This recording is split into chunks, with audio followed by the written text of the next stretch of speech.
આપનો યજ્ઞ પરિપૂર્ણ થયો છે, માટે ચાલો હવે અમને અયોધ્યા મૂકવા માટે ચાલો. પરમાત્માનો અવતાર થઈ ચૂક્યો હતો. આજે અવધેશ મને બંને ભાઈઓને સોંપી મારા જીવનને કૃતાર્થ બનાવ્યું. તો લાવ, પરમાત્માને હું બીજું શું આપી શકું? પરંતુ મારી પાસે એવી શાસ્ત્ર વિદ્યા આજે બંને ભાઈઓને હું શીખવું અને મારા જીવનને ધન્ય બનાવું. બાપલા રામલાલજી થોડા દિવસ તમે અહીંયા રોકાઈ જાઓ, હું તમને શાસ્ત્ર વિદ્યા. ભલે ગુરુ મહારાજ, જેવી તમારી આજ્ઞા.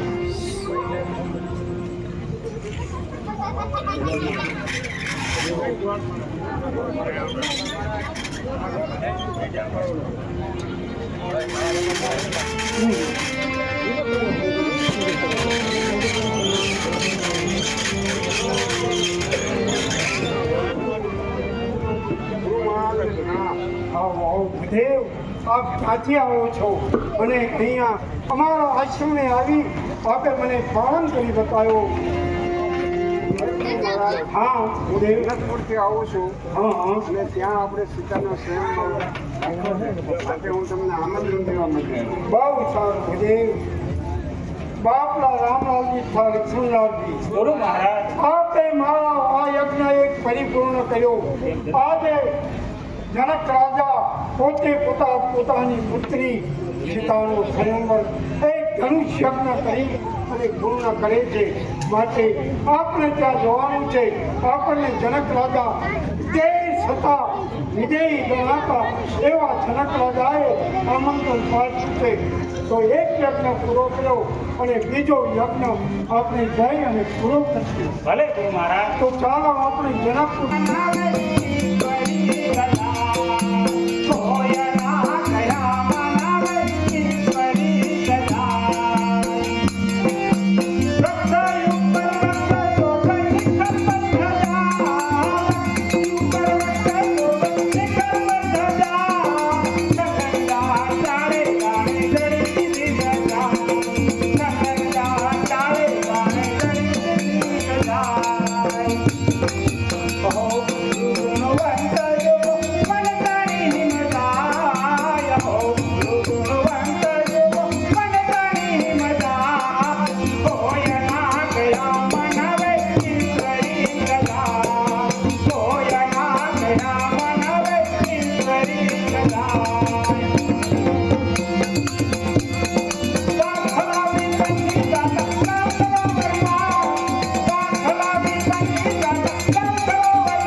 સૌંદર્ય જોઈ મનની અંદર ઘણો આનંદ થયો.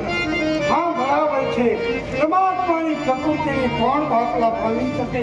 પરમાત્માએ આ પૃથ્વીનું સર્જન કર્યું ત્યારે બધા જ પૃથ્વી ઉપર પ્રકૃતિને આહ્વાન આપી અને પરમાત્મા પ્રભુએ પ્રકૃતિ બનાવી છે. તો ચાલો હવે આપણે જનકપુર જવા રવાના થઈએ. જય ગુરુ મહારાજની આજ્ઞા.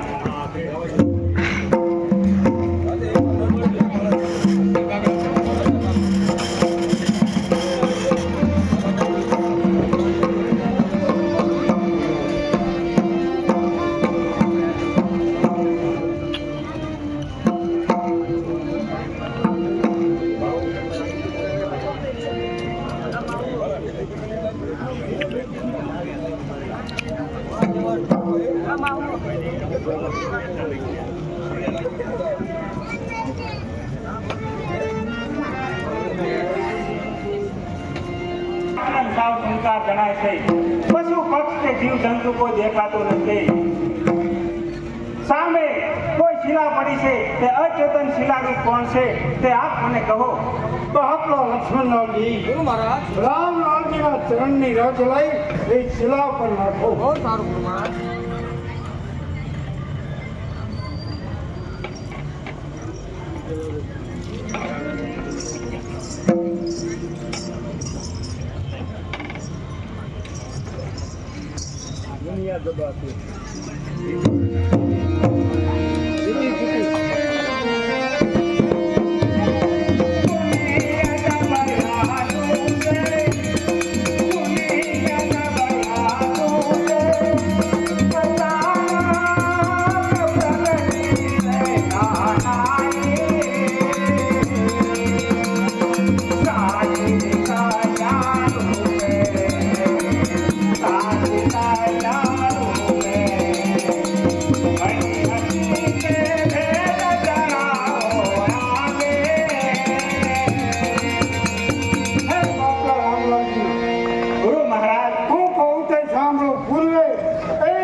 બ્રહ્મલોકમાં 4 વેદોનું પઠન કરતા હતા. એ સમયે ત્યાંની પુત્રી સરસ્વતી જ્યાં આવ્યા. સરસ્વતીનું રૂપ જોઈ અને બ્રહ્માજીના અમોઘ શરીરમાંથી વિકાર ઉત્પન્ન થયો અને મા શક્તિ આમાં સ્થિર થતી હતી. એ મા શક્તિ જો આ પૃથ્વી પર બિંદુ પડે તો પૃથ્વીને સાતાળ જાય. એટલે બ્રહ્માજીએ એક પાત્રના એ અમોઘ શક્તિને લઈ અને કહ્યું, વિચાર્યું કે હવે અમોઘ શક્તિને એ સમયે પૃથ્વીલોકમાં આવ્યા અને પૃથ્વીલોકમાં આવી અને તેઓએ એ અમોઘ શક્તિમાંથી એક કન્યા પ્રગટ કરી. દેવતાઓના વિચારોને કોઈ બ્રહ્માએ વિચાર કર્યો કે આ સુંદર કન્યાને હું અહીંયા રાખી તો દેવતાઓ એને તરીક બંધ કરશે. માટે લાવ એનો ઉછેર કરવા હું કોઈને સોંપું. તો દેવ સભામાં દેવતાઓને જોયું અને ફરતા ફરતા પૃથ્વી પર આવ્યા. પૃથ્વી પર કોઈ સુશીલ સંસ્કારી માણસ મળે તો એનો ઉછેર સોંપે. એટલે પૃથ્વી ઉપર ફરતા ફરતા ગુરુ ગૌતમના મહાન ઋષિ ગૌતમને જોઈ અને એક કન્યાને તેમને સોંપીને કહ્યું કે એ ઋષિવર આ કન્યાને ઉછેર કરો. યુવા અવસ્થામાં આવે એટલે મને પાછી સોંપરૂપ કરજો. આ બાજુ 18 વર્ષ વીતી ગયા અને એ કન્યાનું નામ અલ્લા રાખ્યું અને એ કન્યાને લઈ ગૌતમ આ પૃથ્વીનો એક સનાતની સંસ્કારી ઋષિવાર્ય એક કન્યાને લઈ અને બ્રહ્મલોકમાં બ્રહ્માને સુપ્રત કરવા ગયા. એ સમયે બ્રહ્માએ જોયું કે ધન્ય છે પૃથ્વી પરના આ સંસ્કારી ગુરુવર્યને તો લાવ અત્યારે મારી પુત્રી અલ્લાહનું પાણીગ્રહણ કરવાનું ગૌતમને આહવાન કર્યું. એ સમયે ગૌતમને ઇન્દ્ર મહામુનિ બ્રહ્માએ કહ્યું કે હે મહામુનિ તમે મારી પુત્રી સાથે પાણી ગ્રહણ કરો.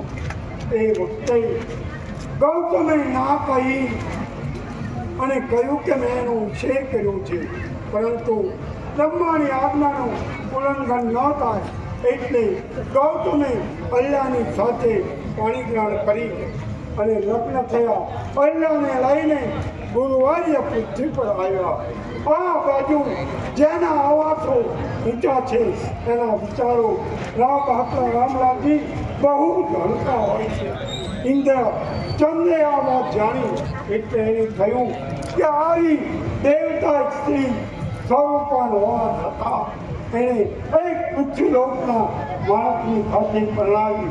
તો લાવો એનું ચલિત મન કરીએ અને એ બંને ગૌતમના આશ્રમ તરફ પૃથ્વીલોકમાં આવ્યા. ચંદ્રને કહ્યું તું પોપડો બની જા. ગૌતમ નાની સવારે ગંગાના ઘાટ ઉપર સ્નાન કરવા જાય છે. માટે આ તું કુકડો બની અને મધ્યરાત્રિનો સમય છે તો કુકડો બની માંગ પોકા.